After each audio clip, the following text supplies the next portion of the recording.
ನಮಸ್ಕಾರ. 24x7 ಕರ್ನಾಟಕ.comಗೆ ಸ್ವಾಗತ. ನಾವೀಗ ಭೇಟಿ ಮಾಡಲು ಬಂದಿರುವಂಥ ಹೊನ್ನಾವರ ಪಟ್ಟಣ ಪಂಚಾಯಿತಿ ಸದಸ್ಯರಾದ ಸುರೇಶ್ ವಿಶ್ವನಾಥ್ ಶೇಟ್ ಅವ್ರನ್ನ ಅವ್ರನ್ನ ಕುರಿತು ಒಂದೆರಡು ನಿಮಿಷ ಸಂದರ್ಶನ ಮಾಡೋಣ. ನಮಸ್ಕಾರ ಸರ್. ನಮಸ್ಕಾರ ಸರ್, ತಮ್ಮ ಹೆಸರು? ಸುರೇಶ್ ಶೇಟ್.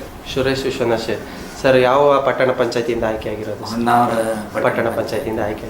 ಸರ್, ಈ ಸಲ ನೀವು ಗೆದ್ದಂಥ ಸಂದರ್ಭದಲ್ಲಿ ನಿಮಗೆ ಟೋಟಲ್ ವೋಟ್ ಅಂತ ಎಷ್ಟು ಬಂದಿತ್ತು ಸರ್? 173 ವೋಟ್ ಟೋಟಲ್ ಬಂದಿದೆ. 173 ವೋಟು ಸರ್ ಬಂದಿತ್ತು. ಎಷ್ಟು ಲೀಡಿಂಗಲ್ಲಿ ತಾವು ಸರ್ ಗೆದ್ದಿದ್ದು? 2 ವೋಟ್ ಅಷ್ಟೇ ಸರ್. 2 ವೋಟಲ್ಲಿ 2 ವೋಟಿನ ಅಂತರದಲ್ಲಿ ಗೆದ್ದಿದ್ದೀರಾ ಸರ್. ಈಗ ನೀವು ಒಬ್ರು ಬಿಸ್ನೆಸ್ ಮ್ಯಾನ್ ಆಗಿ ಈಗ ಒಂದು ಜ್ಯುವೆಲರಿ ಶಾಪ್ ಇಟ್ಕೊಂಡು ರಾಜಕೀಯಕ್ಕೆ ಬರಬೇಕು ಅಂತ ಏಕನ್ನಿಸ್ತು ಸರ್? ಅದು ನಮಗೆ ಅಂದರೆ ಒಂದು ಹಾಬಿ ಅಷ್ಟೇ ಹೊರತು ಹಣ ಮಾಡುವ ಆಸೆ ಇಲ್ಲ. ಒಂದು ಇದ್ರ ಸಲುವಾಗಿ ರಾಜಕೀಯಕ್ಕೆ ಬಂದಿದ್ದೀನಿ ಸರ್. ಅಂದಾಗೆ ಸೇವೆ ಮಾಡೋ ಸಲುವಾಗಿ ರಾಜಕೀಯಕ್ಕೆ ಬಂದಿದ್ದೀರಾ ಸರ್. ಅಂದಾಗೆ ಯಾವ ಪಕ್ಷದಿಂದ ಗುರುತಿಸ್ಕೊಂಡಿದ್ದೀರಾ? ನಾನು ಬಿಜೆಪಿ ಪಕ್ಷದಿಂದ ಗುರುತಿಸ್ಕೊಂಡು ಸರ್. ಇವಾಗ ನಿಮ್ಮ ಪಟ್ಟಣ ಪಂಚಾಯತಿನಲ್ಲಿ ನಿಮ್ಮ ಮೇಲಿನ ಅಧಿಕಾರಿಗಳಿಂದ ನಿಮ್ಮ ಗ್ರಾಮದ ಜನತೆಗೆ ಯಾವ ರೀತಿಯಾದಂಥ ಒಂದು ಅಭಿವೃದ್ಧಿ ಕಾರ್ಯಗಳು ನಡೀತಾ ಇದೆ ಸರ್? ನನ್ನಿಂದ ಎಷ್ಟು ಅಭಿವೃದ್ಧಿ ಕಾರ್ಯ ಮಾಡಬೇಕೋ ಅಷ್ಟು ಮಾಡ್ತೀನಿ. ಅಂದರೆ ಈಗ ಎಲೆಕ್ಷನ್ ಆಗಿ 8 ತಿಂಗಳು 10 ತಿಂಗಳು ಆಗೋಯ್ತು. ಇನ್ನೂ ಕಮಿಟಿ ಫಾರ್ಮೇಷನ್ ಆಗಿಲ್ಲ. ಕೋರ್ಟ್ನಲ್ಲಿ ಇದು ಇದೆ, ತಡೆಯಾಜ್ಞೆ ಇರೋ ಸಲುವಾಗಿ ಇನ್ನೂ ಇದಾಗಿಲ್ಲ, ಕೌನ್ಸಿಲ್ ಫಾರ್ಮ್ ಆಗಿಲ್ಲ. ಹಾಗಾಗಿ ಒಂದು ಅಧಿಕಾರ ಅಂತ ಬಂದ್ಮೇಲೆ ಎಲ್ಲ ರೀತಿಯಾದಂಥ ಒಂದು ಅಭಿವೃದ್ಧಿ ಕಾರ್ಯಗಳನ್ನ ಮಾಡಬೇಕು ಸರ್. ಇನ್ನು ನಿಮ್ಗೆ ಇನ್ನು 4 ವರ್ಷ ಅವಧಿಗಳಿದೆ. ಒಂದು ಅಧಿಕಾರ ಅಂತ ಕೈಗೆ ಬಂದ್ರೆ ಯಾವ ರೀತಿಯಾದಂಥ ಒಂದು ಅಭಿವೃದ್ಧಿ ಕಾರ್ಯಗಳನ್ನ ಮಾಡಬೇಕು ಅಂತ ಅನ್ಕೊಂಡಿದ್ದೀರಾ ಸರ್? ಅಲ್ಲ, ನನ್ನ ಮನಸ್ಸಿನಲ್ಲಿ ಬೇರೆ ಬೇರೆ ಇದು ಇದೆ. ಆದರೆ ನಮ್ಮ ಪಾರ್ಟಿಯಿಂದ ಇದು ಫಾರ್ಮೇಶನ್ ಆಗಲ್ಲ. ಈಗ ಕಾಂಗ್ರೆಸ್ನವರು ನಮ್ಗಿಂತ ಜಾಸ್ತಿ ಸೀಟ್ನಲ್ಲಿ ಇದು ಇದ್ದಾರೆ. ಹಾಗಾಗಿ ಅವ್ರದ್ದೇ ಇದು ಕಮಿಟಿ ಆಡಳಿತ ಅವರ ಇದರಲ್ಲೇ ಆಗತ್ತೆ. ಆದ್ರೆ ನಾವು ನಮ್ಮ ಕೈಲದ್ದ ಆದಷ್ಟು ನಾವು ಕೆಲಸ ಮಾಡಿಸ್ಕೊಳ್ಳೋದು ನಮ್ಮ ಜನರಿಗೆ. ನಮ್ಮ ವಾರ್ಡ್ ಅಂದ್ರೆ ಅತ್ಯುತ್ತಮ ವಾರ್ಡೆ. ನಾನು ನಗರದ 12ನೇ ವಾರ್ಡ್ನಿಂದ ಚುನಾಯಿತನಾಗಿದ್ದೀನಿ.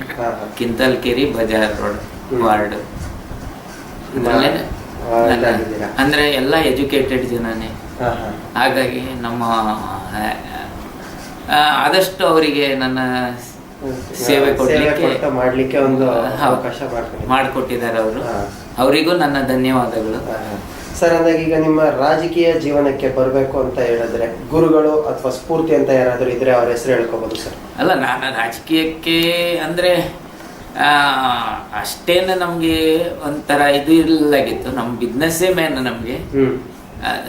ನನ್ಗೆ ಬಾಕಿ ಯಾವುದು ಹಾಬಿ ಅಂತ ಹೇಳಿದ್ರೆ ರಾಜಕೀಯ ಒಂದು ಇದು ಅಷ್ಟೇ.